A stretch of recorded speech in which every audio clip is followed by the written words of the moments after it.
Political parties بھی کئی دینی جماعتیں اسلام کو غلط استعمال کرتی ہیں اور ایسا استعمال کرتی ہیں کہ اپنے ملک کو ہی نقصان پہنچا دیتی ہیں، اور دوسروں کو تو کوئی فرق پڑتا نہیں ہے لیکن اپنے لوگوں کو ہم اپنے ملک کو نقصان پہنچا دیتے ہیں۔ اس ملک کے اندر میں آپ کو واضح کر دوں کہ جو ہمارے لوگ ہیں وہ سب نبی صلی اللہ علیہ وسلم سے پیار کرتے ہیں۔ یہ وہ ملک ہے جو اسلام کے نام پہ بنا تھا، جس کا نعرہ تھا پاکستان کا مطلب کیا، لا الہ الا اللہ۔ اور میں نے کہیں بھی اس طرح کا اپنے دین سے لگاؤ اور اپنے نبی صلی اللہ علیہ وسلم سے عشق میں نے کسی ملک میں ایسا نہیں دیکھا جو ہمارے ملک میں۔ تو پہلے تو سب کو ایک بات بتا دوں، ہم سب کا مقصد ایک ہے۔ یہاں ووٹنگ کروا لیں، ساری قوم پوچھ لیں لوگوں سے، تو کوئی بھی، اور باقی ملکوں میں بھی ووٹنگ کروائیں، میں آپ کو یقین سے کہتا ہوں کہ یہ لوگ سب سے زیادہ آپ کو دیکھیں گے کہ اپنے دین سے بھی پیار کرتے ہیں اور اپنے نبی سے بھی۔ تو مجھے سر افسوس یہ ہوتا ہے کہ کئی دفعہ اس پیار کو غلط استعمال کیا جاتا ہے۔ کیا حکومت کو فکر نہیں ہے اس چیز کی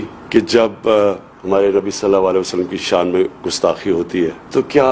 ہمیں تکلیف نہیں ہوتی؟ کون فیصلہ کرے گا؟ کیا کسی کے دل کو چیر کے کسی نے دیکھا کہ کون زیادہ پیار کرتا ہے نبی سے اور کون کم کرتا ہے؟ تو یہ اس کو جب استعمال کرتے ہیں غلط طریقے سے، ہم کوئی اپنے دین کو فائدہ نہیں پہنچا رہے۔ ہم جس ملک میں جرم ہوتا ہے ان کو نقصان نہیں پہنچا رہے، ہم اپنے آپ کو نقصان پہنچاتے ہیں۔ یہ میں آج آپ کو یقین دلا دوں کہ میرا اپنی قوم سے وعدہ ہے، اپنے لوگوں سے، کہ کوئی بھی پاکستان کی تاریخ میں اگر اس کے لیے دنیا میں کیمپین چلائے گا، اور انشاءاللہ ایک وقت وہ آئے گا کہ کسی کی مغرب کے ملکوں میں بھی لوگوں کو کسی کو خوف آئے گا ہمارے نبی صلی اللہ علیہ وسلم کی شان میں گستاخی کرے، وہ اس لیے کہ اس کے لیے کیمپین کی ضرورت ہے۔ ہم اپنے یہ ملک میں مظاہرے کر کے، توڑ پھوڑ کر کے، کوئی فرق نہیں پڑے گا مغرب کے اندر جدھر یہ گستاخی ہوتی ہے، ان کو کوئی نقصان نہیں پہنچ رہا، اپنے آپ کو کر رہے ہیں۔ لیکن جو کیمپین میں چلاؤں گا، اور انشاءاللہ شروع کر دیا میں نے کیمپین، مسلمان ملکوں کو ساتھ ملا کے،